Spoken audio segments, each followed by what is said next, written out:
in-text citation will look a little different. The main thing to remember is that in APA, dates matter. We want to know the dates of things. So that's going to be one thing that we add that we didn't have in the MLA in-text citation. So let's look at a basic entry. It's going to have the last name, comma, the date, and this is usually the year. We don't need to have the specific date, but just that year, comma, P period, and then the page number. Okay, so it's going to look like this. We have Sims, comma, 2004, page 272. Okay, it is a little bit different than MLA. And again, you might have an instructor that is a stickler on punctuation and commas and everything. So be careful at how you structure these. Now, we'll go through some of the same scenarios if we have two authors. It's going to look a little bit different. We're not going to use and, the AND. We're going to use the ampersand or and symbol. This is something that, again, people like to point out. If you write and, they'll tell you that's not APA. We use the ampersand. If we have three or more authors, we can then use the ETAL and we can put that date and page number. So again, we want to think of that as Sims and others. And again, list the one that's listed first in the article first. Then if the author is mentioned in the sentence, this is a little bit different. So in MLA, we would put Smith says, and then just put the page number at the end. In APA, again, dates matter. So after the author or immediately after the author, you want to put that year.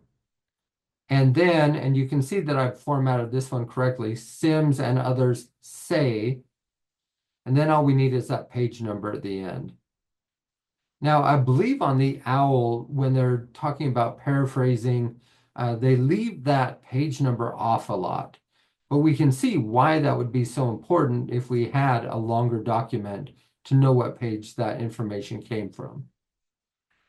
If there's no author, again, we're going to use that title. We're just going to use the first few words and it's in quotation marks.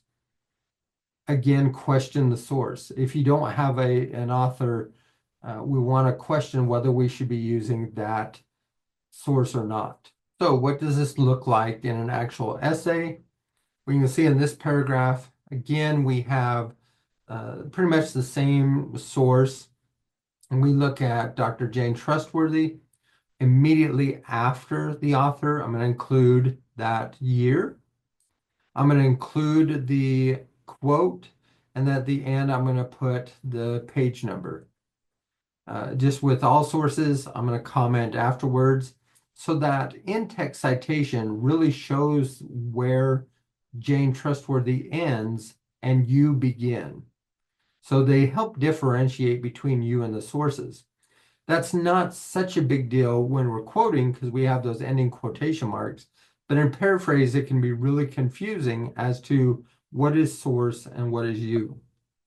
Just like in MLA, if we use an indirect source, we still want to make sure the credit goes to the appropriate person. So it's pretty much done the same way as in MLA, except in APA, instead of saying quoted in, we say as cited in. And then we give that information from the article that we found. But we're giving credit to whoever was cited within that article.